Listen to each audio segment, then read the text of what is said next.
Welcome to the Official Personality Guru. While knowing someone's personality type can help to understand them better, other things can affect someone's behavior. Some people are going to behave differently depending on how well they have developed certain functions in their stack. For some, growing up sheltered can cause them to focus too much on their dominant functions, and so they struggle to develop other parts of themselves and grow in healthy ways.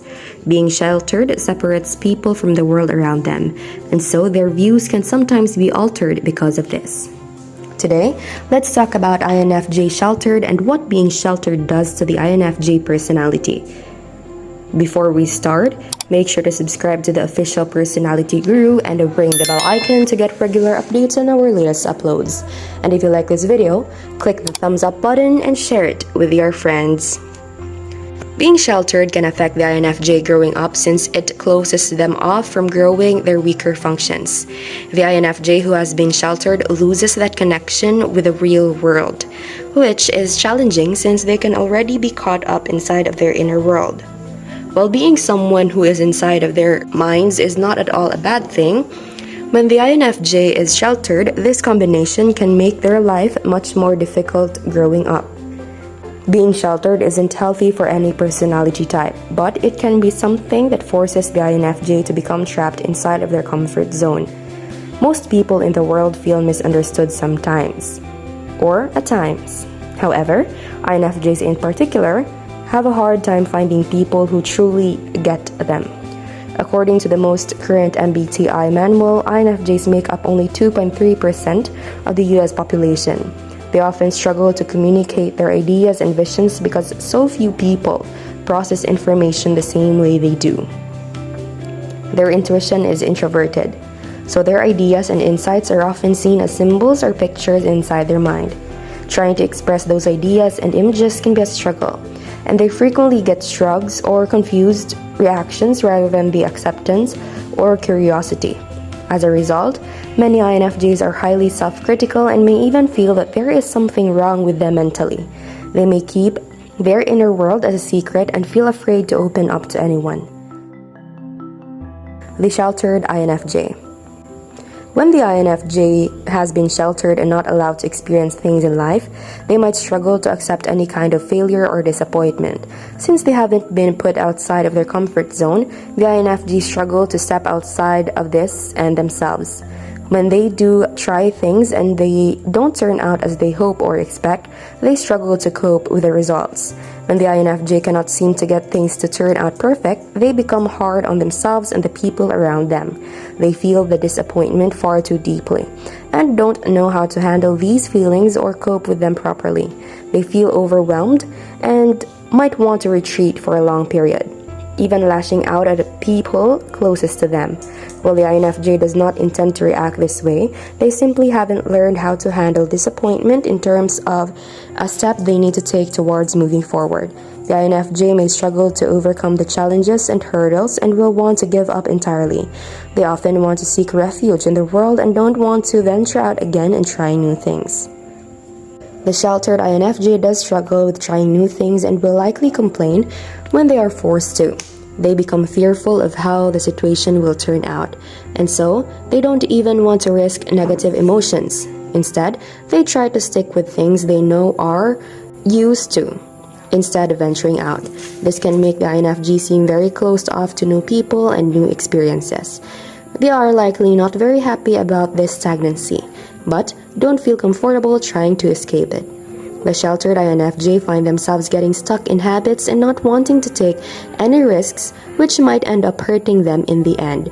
They don't want to be a disappointment or a burden to others, but they also don't want to upset themselves either. They often are afraid of taking any chance to such a degree that they would rather remain in the same bubble and shelter world. While INFJs do have rich inner minds, which they enjoy spending most of their time in, the sheltered INFJ does this in an unhealthy sense. They can become completely closed off and find themselves trapped inside of their thoughts. They don't want to step outside of this shell, since the disappointment can be overwhelming for them. They haven't learned how to cope with the failures and will turn this in on themselves. They feel bad about making mistakes and will end up being very harsh about it. They feel like they are failures simply because they could not perform perfectly the first time around. Instead of wanting to improve and try again, the sheltered INFJ wants to retreat entirely and find something they know they can accomplish easily.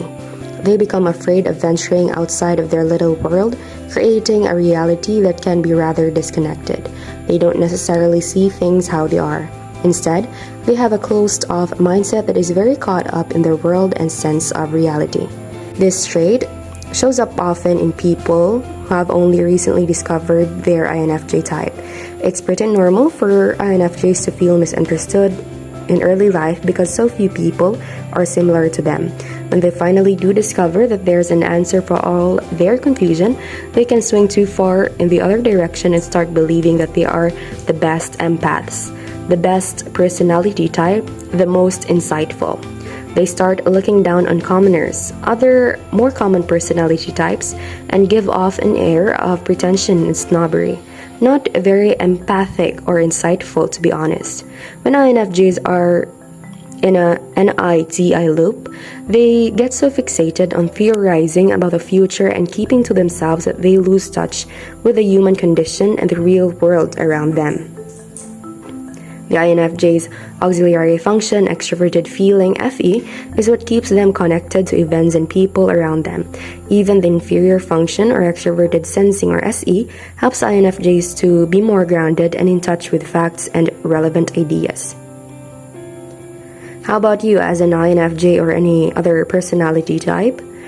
Are you sheltered, and what does being sheltered does to you? Be sure to watch until the end and share your experience for a chance to have your comment pinned. When INFJs are in a loop, they become stuck in analysis paralysis. Other signs of a loop include combatively using intelligence to prove self-worth, being cynical and critical of themselves and others, claiming to be self-aware but being incapable of being honest about their feelings, blindness to their emotional dysfunction, difficulty processing own emotions, may blow up prematurely only to regret it later. Isolating themselves excessively, canceling plans, and being unreliable in relationships.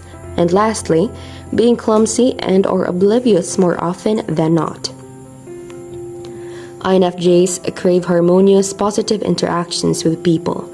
Conflict is anathema to them, and they hate the feeling of letting anyone down. This is especially true of INFJs who are 2s in the Enneagram system. Because INFJs are so driven to help others and to create a positive sense of morale, they can have a hard time saying no or setting strong boundaries. Being in the midst of conflict situations and letting their voice be heard can also be a trial for them. They may be guarded, burnt out, or taken advantage of by others because of their more compliant nature. INFJs are fixated on patterns, trends, and timing. Before they act on something, they want to know the long-term implications of that decision. They need to analyze many different perspectives before they take action. While this can be a good thing, it can also be a roadblock to productivity. Some INFJs get so fixated on getting their timing just right and making their plan flawless that they never take action or they miss an opportunity. Before we continue, if you enjoy the video, make sure to give us a like and share it with your friends. Subscribe to the Official Personality Guru for more amazing videos. Don't forget to ring the bell icon to stay updated with our content. The Healthy INFJ. When the INFJ has not been sheltered and has experienced different things, they can be much more open to the world around them. While they still spend a lot of time inside their inner minds, they are conscious of the outside world. Instead of being closed off to change and taking chances, the INFJ tries to weigh them out against risk versus reward. They also become more connected in trusting their instincts to move in the right direction. Instead of being constantly afraid of failing, INFJ learns to rely on what they know and use their skills to figure out how they navigate their path. INFJs are often hard on themselves regardless of their maturity level, but they become much better at managing their mistakes and finding ways to move forward instead of falling apart. They become more conscious of what giving up might do to their loved ones, as well as what it will do to their self-esteem and happiness. When the INFJ has not been quite as sheltered or has learned how to overcome this and work on their weaker functions, they become capable of experiencing new things without allowing the fear to keep them trapped inside of their little world.